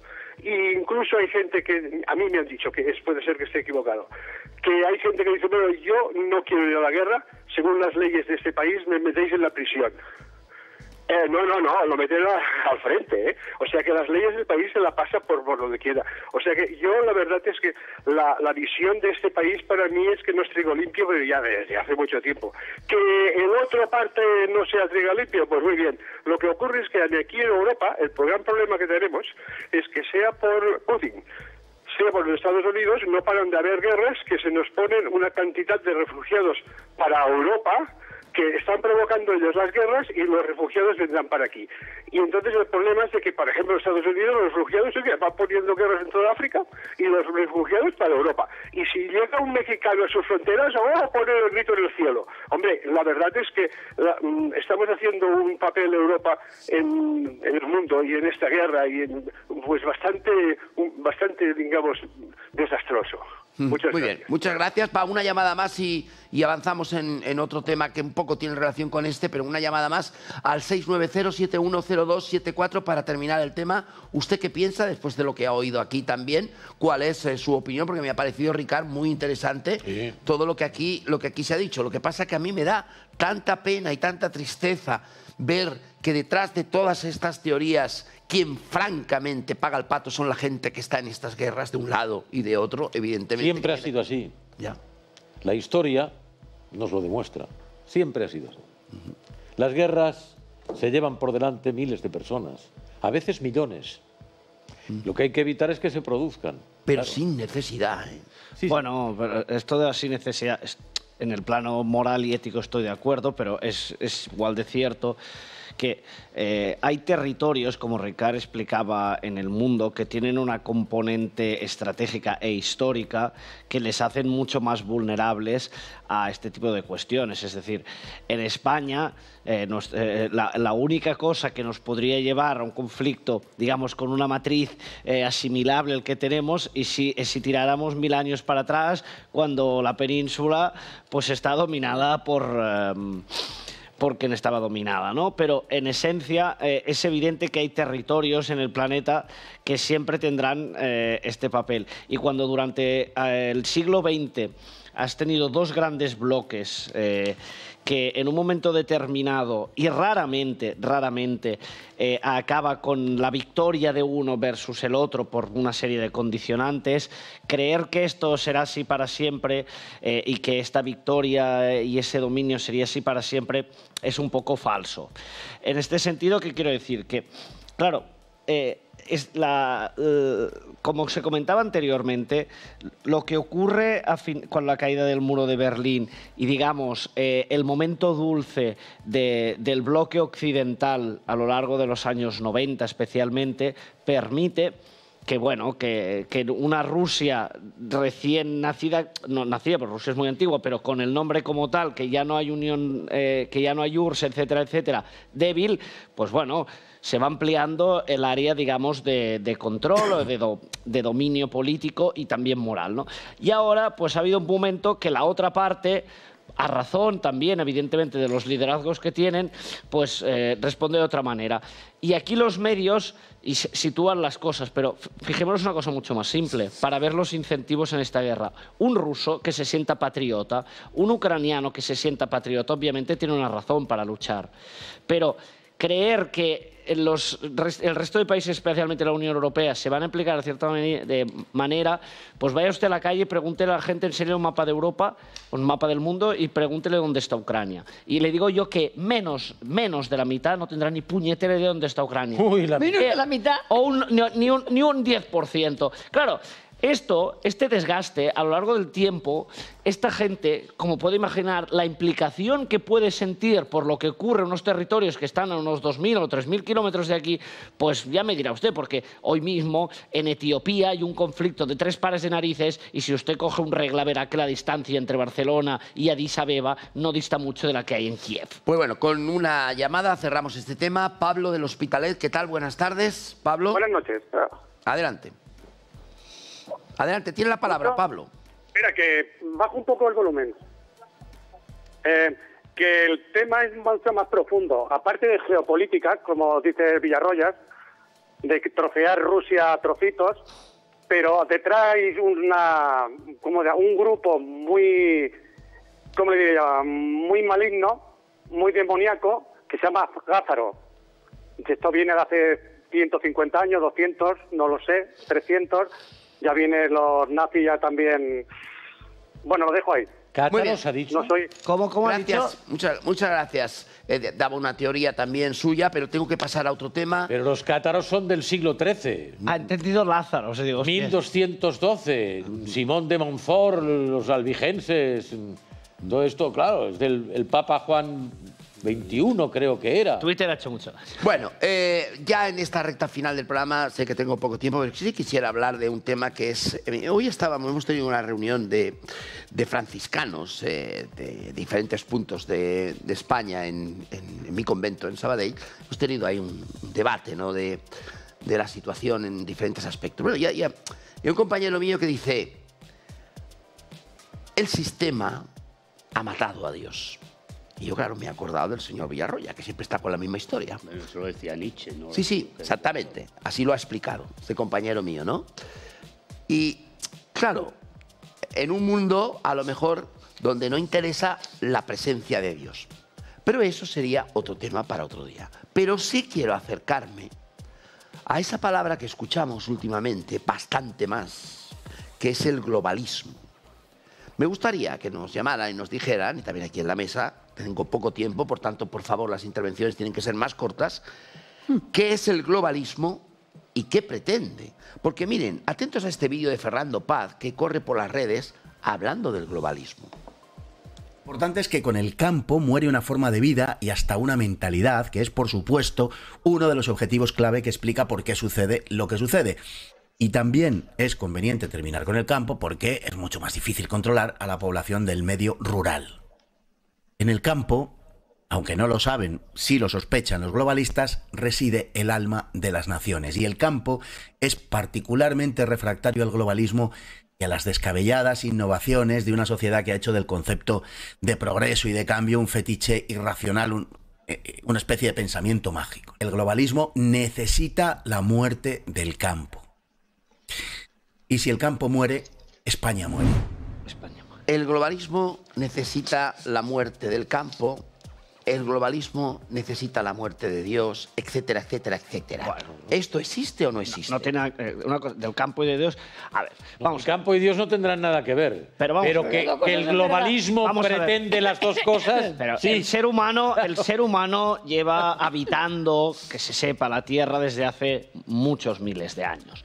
Y el Estado o país o nación más antigua que pueda existir hoy, que se pueda sentir y alguien pueda tener un apego patriótico, le aseguro que tiene un 1% de vida, historia de vida del tiempo que la humanidad. Pero hay alguien, Roger, que está y que nos manipula, que quiere llevarnos hacia un sitio. No, mire, no. El tema es que no hay tanto. Es que este contubernio, que aquí sí que voy a discrepar mucho de Villarroya, ¿no? Hay una frase en una película que me gustó mucho, que pasaba una desgracia y una señora decía, bueno, pero los que mandan, los que están organizados ya lo sabían. Dice, señora, no hay nadie al mando.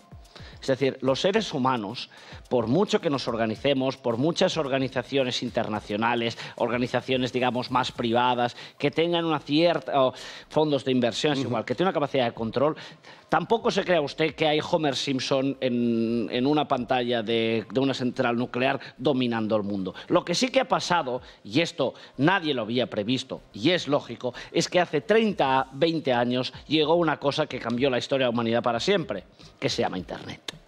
Y esta es la esencia de todo, porque mi bisabuela, la persona que conocía de más lejos, era una señora que una vez se encontró que vivía a 100 kilómetros. Pero resulta que todos los aquí presentes y la gente del mundo actual tiene amigos y conocidos, interactúa con personas de todo el planeta. Con lo cual el globalismo es una consecuencia de la evolución tecnológica. A partir de aquí, las cosas buenas o malas, las podemos discutir, pero es inevitable. Sí. Vamos al teléfono, nos vamos a Santander. Jorge, ¿qué tal? Buenas tardes desde Santander. Hola, muy buenas tardes a todos. Bueno, a toda la mesa, gracias por el programa. Está claro de que, bueno, les felicito a todos. Gracias. Y en especial me encantaría saludar directamente al señor Villarroya. Señor Villarroya. Es una estrella, tío. Ahí lo tiene. Muy buenas tardes. Señor Villarroya, buenas tardes. Buenas tardes, un placer saludar. Es usted un referente personal y un referente humano.